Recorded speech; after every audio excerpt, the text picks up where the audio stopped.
As soon as you realize that you're not going to be able to file your taxes by the tax deadline, you absolutely need to request a tax filing extension so that way you can avoid getting fined for filing your taxes late.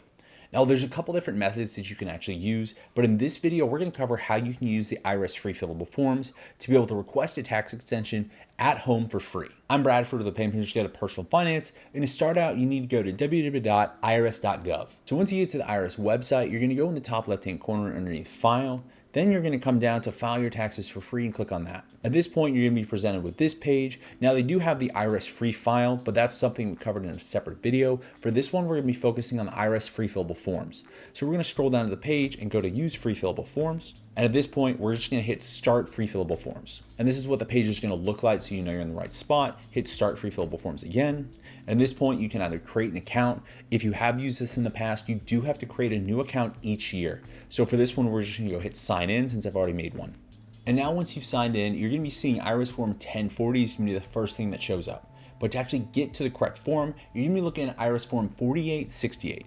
And to actually get to that one, to be able to request an extension, you're going to come up here and you're going to see where it says file extension in the upper left-hand corner of the screen. Click on that. And now we're looking at the actual form that you need to fill out to be able to actually submit. So that way you can get that 6-month extension to be able to give you extra time to be able to get your taxes filed. Now, please note that even after you have submitted this and you get the extension to be able to file your taxes up until October of this year, you still have to pay your taxes that you owe on time.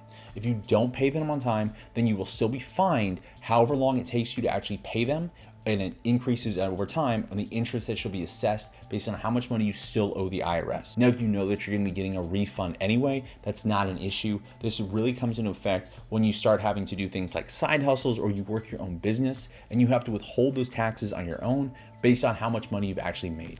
Now, for most people, that's not going to be an issue. So you really just need to make sure that you get the tax extension filing submitted before the tax deadline of whatever year it is. Now, to actually fill out this form, it's really quite simple. Really, you just need to know what your name is and where you live, as well as a couple other estimates that'll help you get this form submitted.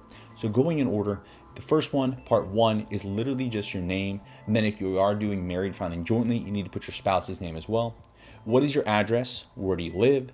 If you are out of country, that's something you need to put in here. And as well as putting in what your social security number and your spouse's social security number is, if applicable. Now, the next section, we come up here for the individual income tax. Part 4 deals with what is your estimate of your total tax liability for 2022. Now, that refers to how much money you actually owe in taxes. Now, we have some other videos that can really help you figure out exactly how much you owe, but for this one, it just needs to be an estimate. It's okay if it's not completely correct. Now, for the next part, 5 is going to be your total 2022 payments.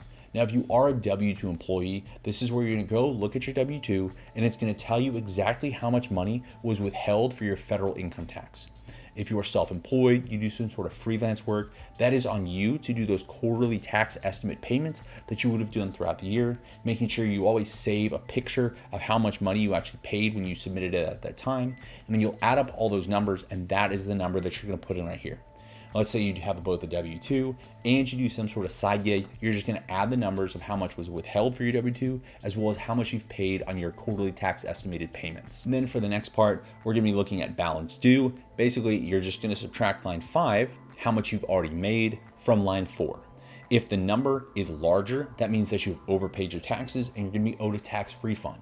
But if you subtract 5 from 4 and it still has a number left over, that is how much money you still owe in your taxes. And then when it refers to how much you're paying, just look at the instructions, which I've pinned in the comment down below, and that's going to tell you what your different options are to actually pay the amount that you still owe.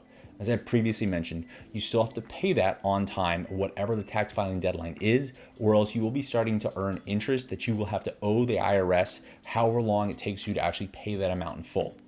And then coming down here, 8 is check here if you're out of the country and a U.S. citizen or resident. Will not be applicable to most people, but if you are a U.S. citizen and you're out of the country for whatever reason, that is something you may or may not have to check. Reference the general instructions, which again, I've pinned in the comment down below, and that'll tell you whether or not that applies to you.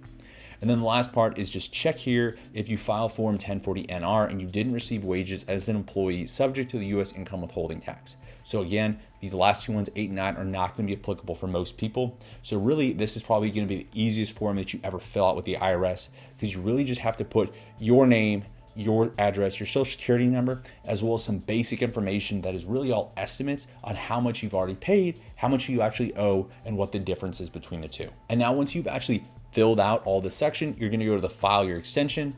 And at this point, it's gonna come in here and you can verify your identity. You can put in last year's AGI, and then you can also put in your 5-digit self-selection signature PIN. So those are things that if you have filed taxes before, you're gonna be dealing with. And then you actually have to add your e-signature on. So for that one, you can choose any 5 numbers from your PIN, have your date of birth, whatever today's date is. And then if you're paying your tax due by check, select if you're gonna e-file it and then mail in a check, or you can pay by an electronic withdrawal, but just by using an ACH from whatever bank that you use.